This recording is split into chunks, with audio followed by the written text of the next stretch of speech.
बिस्मिल्लाहिर्रहमानिर्रहीम अस्सलामु अलैकुम वरहमतुल्लाह। मैं मुदस्सिर क़य्यूम आपकी खिदमत में हाज़िर हूँ और आपको अपने चैनल तिब्बे जदीद पर खुशामदीद कहता हूँ।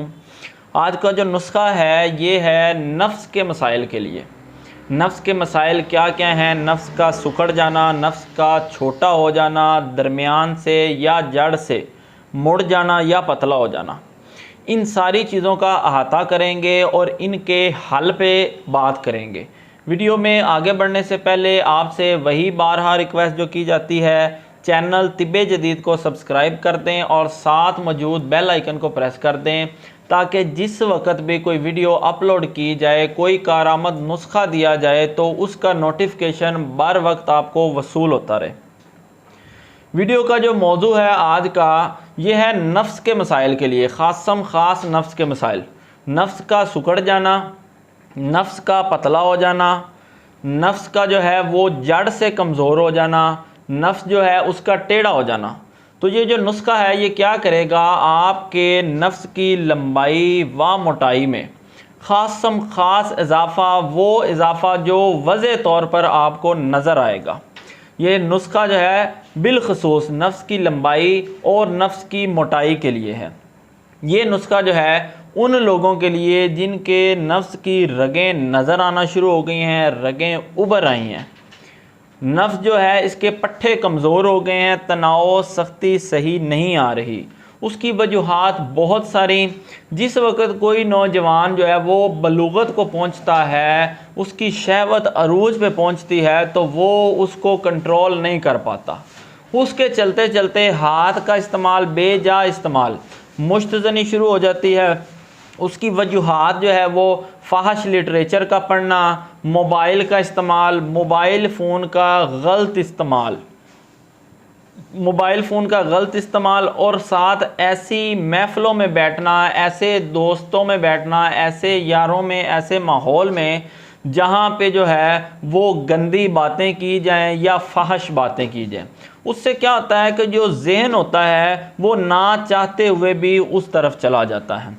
उसके चलते चलते फिर जो है वो नौजवान मुश्तजनी की तरफ आ जाता है। ये तो हो गया एक वजह। दूसरी वजह कसरत मुबाशरत। शादीशुदा अफराद जो है, क्या होता है कि जिस वक्त शादी होती है, एक तो कोई जो है वो गाइडेंस करने वाला नहीं होता, दुरुस्त रहनुमाई करने वाला नहीं होता, वक्फा नहीं होता।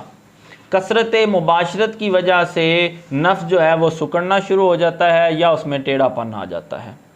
इसी तरह अगलाम बाजी की वजह से, अगलाम बाजी इंतहाई नुकसानदेह है। अगलाम बाजी की वजह से अक्सर जो है देखा गया है कि नफ्स जो है वो टेढ़ा हो जाता है, खातर खा एक वजह। दूसरी जो है वो माहवारी वाली औरत के साथ हम बिस्तरी करने से ऐसे मरीज़ देखे गए हैं जिनकी शहवत बिल्कुल ही ख़त्म हो जाती है, नफ्स काम करना ही छोड़ देता है। ये हैं वो सारी वजूहात। नुस्खा जो आपके पास लेके आया हूँ ये वो नुस्खा है जो कोई भी हकीम, कोई भी मुहक्कक या डॉक्टर आपको कभी भी नहीं बताएगा। डॉक्टर जो है या हुक्मा ज़रात जो भी जितनी भी वीडियोज़ आपने देखी होंगी, उनका मकसद क्या होता है? उनका मकसद होता है कि जो चीज़ उन्होंने तैयार की है उसको बेचना।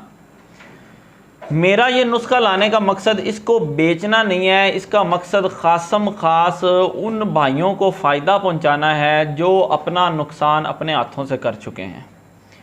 उन भाइयों को फ़ायदा पहुंचाना है जिनको अब शादी के नाम से डर लगता है।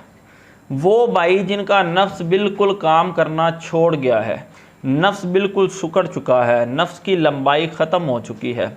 तो हुक्मा ज़रात का क्या काम होता है? उन्होंने वो चीज़ आगे रखनी है और उसको सिर्फ बेचने के मकसद से बताना है।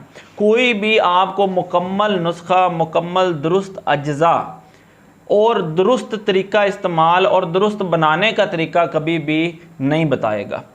तो ये जो चीज़ें हैं ये नोट कर लें, ये क्या क्या चीज़ें हैं, इनकी साथ साथ आपको अफादियत बताता जाता हूँ। सबसे पहले है शेर की चर्बी, पहाड़ी सफ़ेद शेर की चर्बी। और ये हिकमत की रूह से ऐसी चीज़ है कि जिसका अगर आप तिला तैयार करेंगे तो आप दिनों में, हफ्तों में भी नहीं, महीनों में भी नहीं, दिनों में अपने नफ्स की लंबाई और मोटाई में वाज़े फ़र्क देखेंगे। तो ये इंतहाई मुफीद चीज़ है। सफ़ेद जो शेर है इसकी चर्बी लेनी है आपने। उसके बाद क्या है, रोगन है किसका, ये जो है रोगन, ये है देसी मुर्गी के जो अंडे हैं उसकी जर्दी का रोगन, ये लेना है। उसके बाद है रोगने तार पैन, ये जो है तेल, तिल, काले तिल, स्याह तिल, उसका तेल। उसके बाद रोगने लौंग, इसका रोगन लेना है। जैतून का तेल, खालस जैतून का तेल, रोगने हिना और रोगने गुल, ये चीज़ें। सबसे पहले शेर की चर्बी ये 100 ग्राम, बाकी जो तेल व रोगन जो चीज़ें हैं ये 50-50 ग्राम। ये तो होगी एक तफसील। दूसरे नंबर पे जो आगे जड़ी बूटियाँ पड़ी हैं ये क्या हैं, ये जो जड़ी बूटियाँ हैं ये भी अपनी अफादियत के लिहाज से इंतहाई मुफीद हैं। क्या क्या चीज़ें हैं, ये है जलवतरी, ये जायफल, ये लेनी है। उसके बाद है तुखम हरमल, ये। उसके बाद खरातीन यानी कि जो गडोए आप मुकामी ज़बान में जिसको कहते हैं, ये खुश्क किए हुए। उसके बाद बेर बूटी, ये लेनी है। उसके बाद है ज़ाफ़रान, ज़ाफ़रान जो है ये भी अपनी अहमियत के लिहाज से इस्तिलाह में एक अहम मुकाम रखता है। उसके बाद है तुखम प्याज, ये लेना है। लौंग, ये जो सारी जड़ी बूटियां आपको बताई ये 50-50 ग्राम, और जो ज़ाफ़रान है ये 25 ग्राम।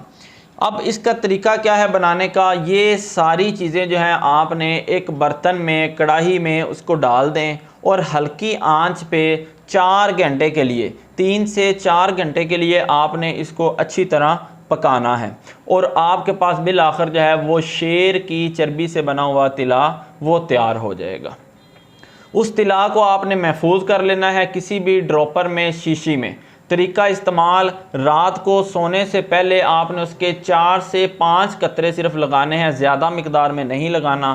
कैप छोड़ देनी है। नीचे की तरफ जो है वो यूरिन वाली, पेशाब वाली नाली होती है, कोशिश करनी है कि उस पर भी ना लगे। साइडों पे ऊपर नीचे लगा के इस तरह मसाज करनी है 2 से 3 मिनट के वो सारा जो तेल है वो नफ्स में अच्छी तरह जज्ब हो जाए। और इसी तरह अगली सुबह आपने उसको नीम गर्म पानी या ताज़ा पानी से धोना है, ठंडा पानी ना हो। ये था इसका तैयार करने का तरीका और दुरुस्त तरीका इस्तेमाल। इसको इस्तेमाल करें। इस्तेमाल के बाद इसका जो रिज़ल्ट है वो भी आप मुझे लाजमी बताएं। उसको तरीका, उसका बताने का तरीका या तो इन नंबर्स पे रब्ता करके मुझे फ़ीडबैक दें या कमेंट सेशन में लाजमी बताएं। उसकी वजह क्या है, बताने से क्या होगा, बताने से हमारी हौसला अफजाई होगी कि हमारे बताए हुए नुस्खा जात से अल्हम्दुलिल्लाह लोगों को फ़ायदा हो रहा है। तो ये आज का नुस्खा था नौजवान नस्ल के लिए, उन लोगों के लिए जिनका नफ्स मोटाई में कम हो गया है, लंबाई में कम हो गया है। तो अल्हम्दुलिल्लाह इंशाल्लाह उम्मीद है पूरी आपके लिए ये फ़ायदेमंद साबित होगा। इजाज़त दें, अल्लाह ताला आपका और मेरा हामी व नासिर।